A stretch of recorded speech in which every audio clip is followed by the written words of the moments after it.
C'est donc le dernier débat, Yannick, sur les départementales. Oui, dernier débat d'entre-deux tours. On termine avec le canton de l'Escar, Gave et Terre du Pont-Long face à face ce matin dans ce studio. Valérie Revel pour le Parti Socialiste, bonjour. Bonjour. Et Nicolas Patriarche pour l'UMP. Comme chaque matin, Nicolas Rebière du journal Sud-Ouest est avec nous.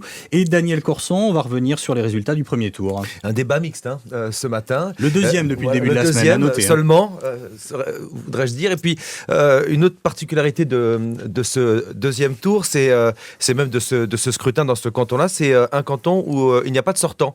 Ça sera peut-être, si on a le temps, évoqué pendant ce débat. Donc le rappel des résultats de ce canton est arrivé en tête le binôme Valérie Revel-Didier Larieux avec 37%, candidat socialiste.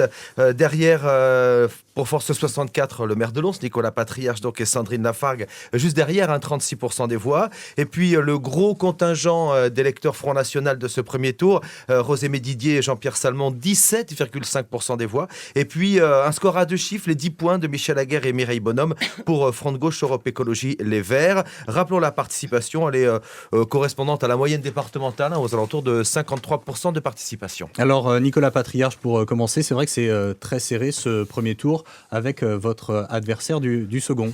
Oui, mais écoutez, moi je pense que cette élection va se jouer dans un mouchoir de poche. On aura l'occasion d'en reparler. Et donc effectivement, en 2011, la gauche l'emportait, le Parti Socialiste l'emportait avec 60% des voix dans ce canton. Donc dimanche, bien évidemment, on était très contents d'être au coude à coude. Et on voit donc bien que ça va se jouer à la photo finish. C'était pas tout à fait le même canton. Lons était côté Billère et ça devait peser sur... Non. Il faut réviser votre carte, cher Nicolas. Non. Lons et l'Escar étaient déjà dans ce canton. Ouais. Il y avait 14 communes, il n'y en a plus que 7. Donc c'est l'un des quelques cantons de ce département dans lequel on a enlevé des communes, puisqu'il faisait presque 37 000 habitants. Mais il en pèse 28 000 aujourd'hui. C'est le canton d'ailleurs le plus peuplé du Béarn. Compte tenu du contexte national, on va dire, vous ne pensiez pas finir quand même en tête ? Écoutez, vous savez, les sondages, ça fait un petit moment maintenant qu'on a l'habitude. Ils ont pour défaut de se tromper souvent finalement. Ils se sont trompés à la fois sur la participation et à la fois sur la hauteur du Parti Socialiste en France, qui a plutôt mieux résisté que ce qui a été annoncé dans les sondages et dans ce département en particulier. Valérie Revel, les scrutins serrés à l'Escar, c'est quasiment une spécialité. Ça va finir par devenir une obsession même. Oui, mais c'est vrai que, comme vous le disiez, dans un contexte national un peu difficile et des prévisions aussi difficiles pour les candidats du Parti Socialiste, nous avons réussi à résister ici sur ce canton et à être même placés en tête. Donc je pense que c'est la reconnaissance aussi d'un bon bilan de la majorité sortante et de la conseillère générale sortante, Christiane Mariette, avec Didier Larieux, nous avons travaillé depuis plusieurs années ensemble sur les projets de ce canton. Elle a décidé de prendre la retraite et de passer le relais à une nouvelle génération d'élus. Donc c'est avec elle que nous avons travaillé, nous connaissons bien ce canton, bien les projets, les enjeux de ce canton. Nicolas Rebière pour le journal Sud-Ouest. Nicolas Patriarche, il ne vous a pas échappé que pour atteindre les 50%, il faudrait ratisser à droite, voire très à droite, à l'extrême droite. Le FN fait 17,5. Est-ce que c'est un objectif ? Comment vous voulez parler à cet électorat ? Bien évidemment, on s'adresse à tout l'ensemble des électeurs, mais y compris à ceux qui ont, on le sait, aujourd'hui, le ressort du vote Front National est avant tout une manifestation de colère, de renvoyer parfois dos à dos la droite et la gauche dans leur impuissance au niveau national à apporter des réponses aux problématiques des personnes. L'UMPS, c'est vous deux. Oui, non mais voilà, après c'est une caricature et je ne crois pas que la sociologie et de l'électorat Front National dans notre département, dans ce canton, soit le même que celui dans le nord de la France ou dans le sud-est. Nous étions hier et avant-hier par exemple à Uzun où le score a été assez étonnant du Front National, puisqu'il est plus du double quasiment du score du canton. Et donc, c'est voilà ce que les gens, ce qu'ils nous ont dit, c'est effectivement ce ras-le-bol, ce sentiment qu'on ne les écoute pas, on ne les entend pas, et ça dépend plus malheureusement de la politique conduite par ce gouvernement que... La sortie de François Bayrou qu'on vient d'entendre dans le journal de 8 heures sur plus de caméras en ville à Pau, comme ça, 2 jours d'un deuxième tour. Hasard de calendrier. C'est un hasard, ça ? Ouais, écoutez, je laisse François Bayrou que François Bayrou s'occupe de Pau, nous on s'occupe du canton de l'Escar, Gave et Terre du Pont-Long. Voilà, on va pas mettre des caméras dans les communes. Valérie Revel. C'est peut-être pas quand même tout à fait un hasard. Et le tract que vous avez émis entre les deux tours n'est pas un hasard non plus. Il y a des mots nouveaux que l'on n'entendait pas, que l'on n'avait pas lus avant le premier tour. Assistanat, laxisme, police, armée, justice, et puis une triade de mots. Famille, sécurité, république, une triade qui quand même peut nous rappeler des heures sombres de notre histoire. Vous pouvez chercher à faire de la polémique, Madame Revel, là-dessus, mais quand j'entends les discours de M. Valls, quand j'entends les discours de M. Valls, du conseil départemental. Écoutez-moi, je vous ai écouté, écoutez-moi, ne vous énervez pas. Quand M. Valls fait des grandes déclarations à la télé sur le terrorisme, sur la sécurité, que Bernard Cazeneuve, j'ai pas l'impression que c'est un ministre de l'Intérieur qui n'est pas candidat au conseil départemental. Écoutez, ce sont des choses, écoutez les gens, ce qu'ils vous disent sur le terrain, et vous verrez qu'ils vous parlent aussi de ces choses-là. Oui, bien et sûr. Les événements qui mais se vous passent. avez changé votre discours entre les deux tours. Puisque vous ne c'est voulez pas bien l'objectif. Valérie Revel, quand on vous parle sécurité, insécurité dans les marchés, les gens vous croisez, qu'est-ce que vous répondez? C'est des mots tabous au PS? Ce ne sont pas des mots tabous, mais lorsqu'on parle d'élections départementales, je ne vois pas ce que la police, l'armée et la justice viennent faire dans ces élections. Voilà. Donc, allez dans les quartiers, voyez les problèmes de cambriolage qu'il y a dans votre ville comme dans la mienne, comme ailleurs. Ce ne sont pas ses compétences. L'armée le sur conseil notre canton, vous départemental savez n'a que pas ça ces pèse lourd, compétences-là. l'armée dans notre Donc canton. c'est un choix que vous faites. On ne peut pas parler, d'adhérer à ces n'écoute thèses-là. pas. Vous allez créer une police départementale, Nicolas Patriarche, si vous êtes élu?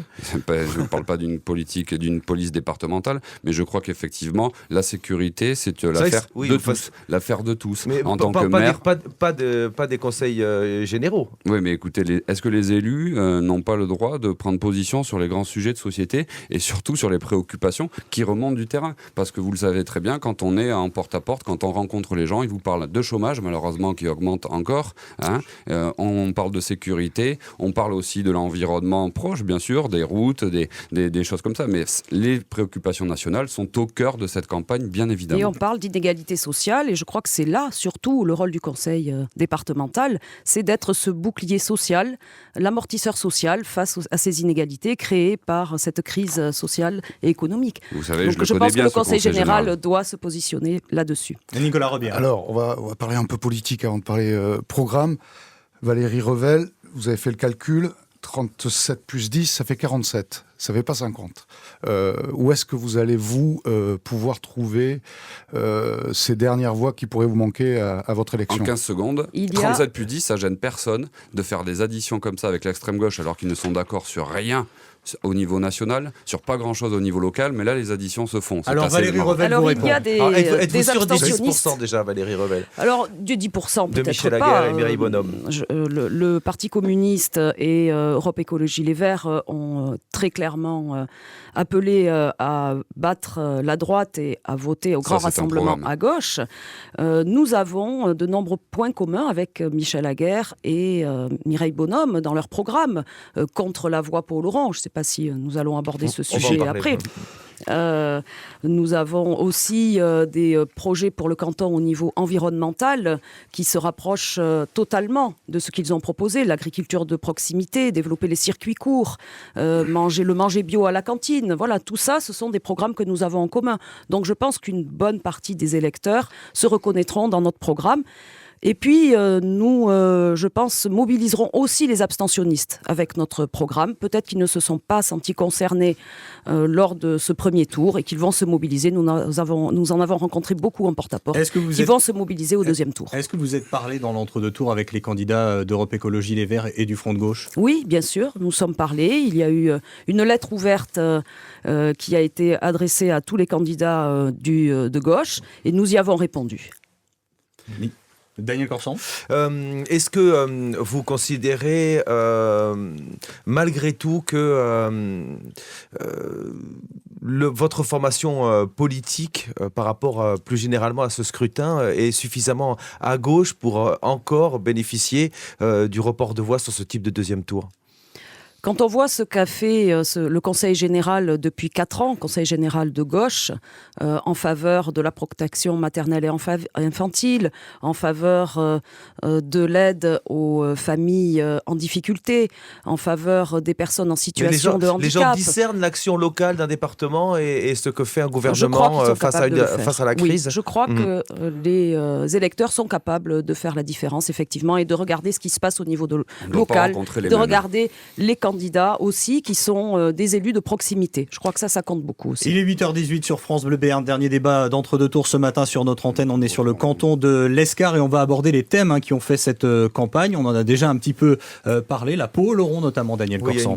On sent autour de cette table une grosse impatience de parler de ce projet de Pau-Oloron, alors qui impacte ce territoire, ce canton, sur son début ou sur sa fin, selon qu'on soit Oloronais ou Palois, et le percement de ce coteau à hauteur d'Arbus. Rappelons que le maire d'Arbus, Didier Larieux, est candidat dans cette élection. Valérie Revel, vous parlez dans votre matériel de campagne de désastre environnemental et de gouffre financier. Oui, la voie Pau-Oloron, c'est 400 millions d'euros pour 20 km. 20 millions d'euros par kilomètre, si on fait le calcul. Et c'est vrai que c'est un désastre environnemental. 200 hectares de terres agricoles qui sont gelées depuis des années. Donc nous sommes très clairement prononcés contre cette voie Pau-Oloron. Quand vous dites « nous », c'est qui ? Parce qu'il y a des gens au Conseil général OPS qui se sont prononcés pour, qui ont voté pour le maintien des études, du syndicat mixte qui avait été mis en place d'ailleurs par l'ancienne majorité, l'exécutif de droite juste avant. Alors c'est qui nous ? Nous, déjà, ce sont les 4 candidats sur le canton. Et puis, les candidats sur l'agglomération aussi, les candidats de gauche de l'agglomération se sont aussi prononcés contre. Et on voit bien qu'il y a aussi un mouvement quand même qui est en train de se passer par rapport à cette voie Pau-Oloron, où de plus en plus les candidats de gauche se prononcent contre cette voie, ne serait-ce que parce que nous n'avons plus les moyens de faire cette voie. Nicolas Donc beaucoup disent maintenant qu'ils ne le feront pas. Oui, parce que ça je sais pas comment ça se conjugue. Parce que vous voyez que je suis respectueux, parce que ça fait un petit moment que Madame Revel parle, donc je vais effectivement moi aussi parler de ça. Juste avant, j'aime bien quand on parle d'agriculture, de circuits courts, etc. Et quand on porte dans la municipalité un projet comme Oxylane qui va impacter des terres très agricoles et très belles d'ailleurs, c'est assez croustillant. C'est la même chose sur la Pau-Oloron. Je connais bien ce sujet, j'ai travaillé 8 ans au Conseil général, dont 3 au cabinet du président du Conseil général, et les statuts du syndicat mixte, je les ai écrits avec les services.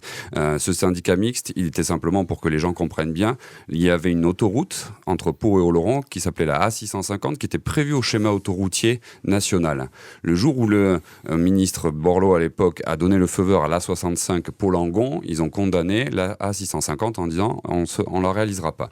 Le département s'est positionné pour faire un syndicat mixte d'études juridiques, techniques, financières pour voir s'il y avait un intérêt à faire une liaison sécurisée, nouvelle, d'intérêt local et régional entre Pau et Oloron. Je ne vous ai pas coupé, alors s'il vous plaît, laissez-moi développer. Ce serait bien qu'on connaisse votre position. Mais votre position, je vais la dire très simplement. Je vais même vous offrir un tract que vous avez dû avoir, parce que les manipulations, il y en a marre, parce que j'ai plusieurs délibérations ici, de 2011, de 2013. Sur la première, Madame Mariette s'est juste abstenue. Oui, j'ai la délibération deuxième, sur le résultat des études aussi. Vous me laissez parler, merci. Je vous remercie. Et donc, vous l'avez dit, Monsieur Robillard, ce sujet, il clive. C'est pas une question d'étiquette. Il y a des élus socialistes qui sont pour, il y a des élus de droite et du centre qui sont contre, pour. Donc, je crois que sur des sujets comme ça, il faut être sérieux. Parce que le résultat, c'est que ça fait plus de 25 ans que des terres sont gelées par rapport à ce projet, parce qu'on perd du temps. Moi, je demande, et c'est trop facile, tout le travail, et je peux vous dire qu'aujourd'hui, parce que j'ai encore des contacts et des amis dans les services du Conseil général, les services travaillent sur cette infrastructure. Madame Revel nous parle de 400 millions, donc elle a dû, elle, avoir accès aux études. Vous êtes pour ou pas ? C'est une chance. Oui. Moi, je veux voir les études. Pourquoi elles ont été cachées ? Le syndicat mixte vient d'être dissous, et dans ses statuts, il était prévu, elles n'ont pas été communiquées au public. Délibération, juin 2013. Session du Conseil général. Été communiquées au public. Je les ai là. Je suis désolé. Nos amis de Côte Béarn ne les ont pas eu non plus, puisque je les ai vus à toutes mes réunions dans les petites communes. J'étais à la session du Conseil général. Je veux voir les résultats. Vous m'avez demandé notre position. On me veut les donne la résultats parole. d'études pour On me savoir donne quel est la parole. l'impact J'ai les résultats des financier, études quel est ici. l'impact. Vos amis, Valérie Revel, s'il vous plaît. du Non, mais Conseil J'ai général. pas levé le ton. Merci Nicolas Monsieur Corsan. Patriarche. Notre position est claire. On veut que les études soient rendues publiques. On veut avoir les conclusions et après, on veut en discuter avec la population. Valérie Et Revel, après, est-ce que on vous prendra aurez une à position. convaincre des amis à gauche de ne pas faire cette peau au lauron?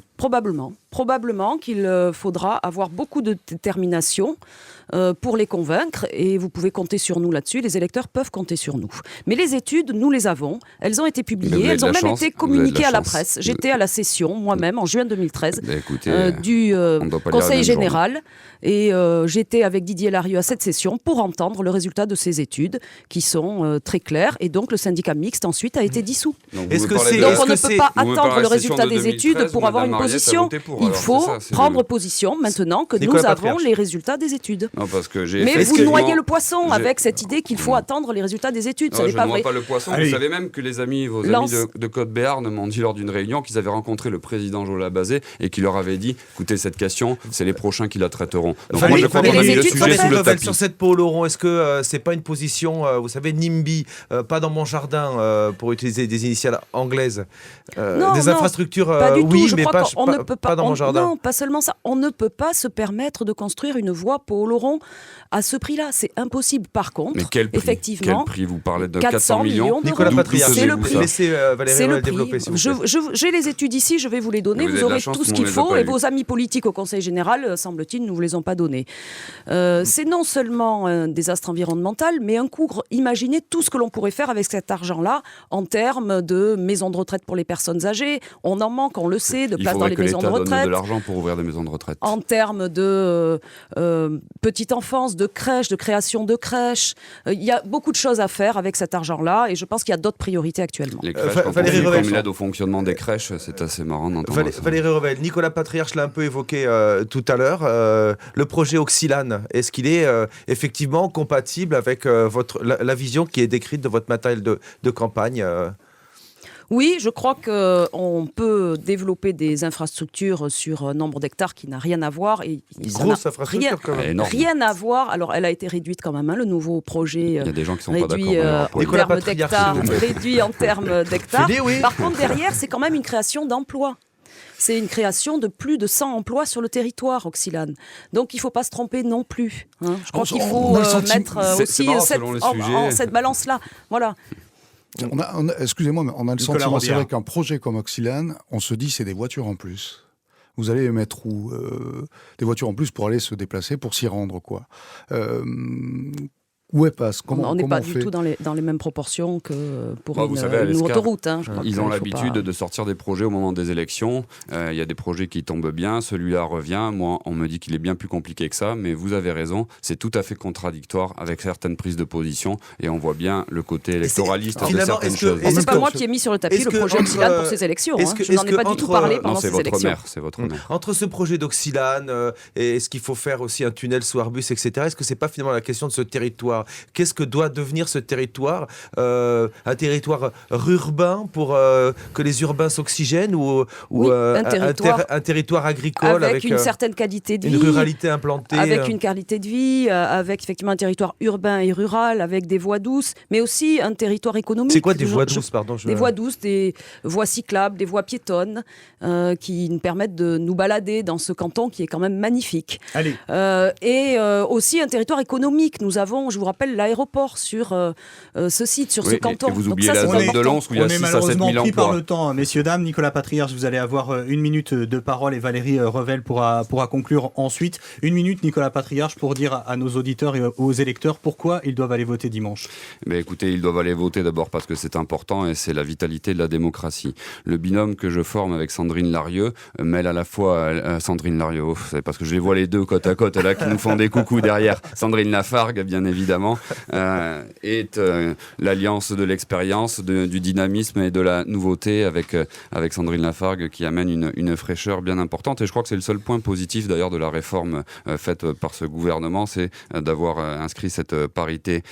Donc notre binôme, très clairement, il s'inscrit sur de l'action de proximité. C'est celle que je fais tous les jours en tant que maire. Vous savez, quand vous recevez les gens qui cherchent malheureusement un emploi, un logement, vous savez ce que sont les réalités du terrain. Face à nous, il y a un binôme qui soutient une politique politique gouvernementale qui est en échec. Il y a un binôme qui veut s'inscrire dans la continuité. Il y a des promesses non tenues. Le collège de Lons, la sécurisation de certains Nicolas entrées. Patriarche. Donc dimanche, chaque voix comptera. Valérie Revel, à votre tour, pourquoi faut-il reconduire la gauche à la tête de ce département ?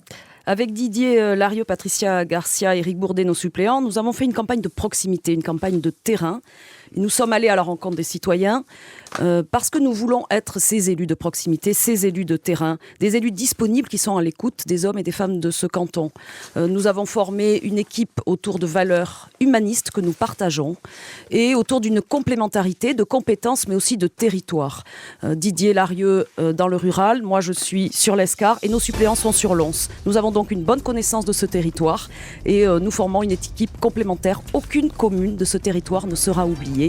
Toutes seront prises en compte dans notre action. Merci beaucoup Valérie Revel d'avoir débattu ce matin avec nous et merci à Nicolas Patriarche également. Merci. On se retrouve dimanche soir pour les résultats de ce second tour à partir de 19h45.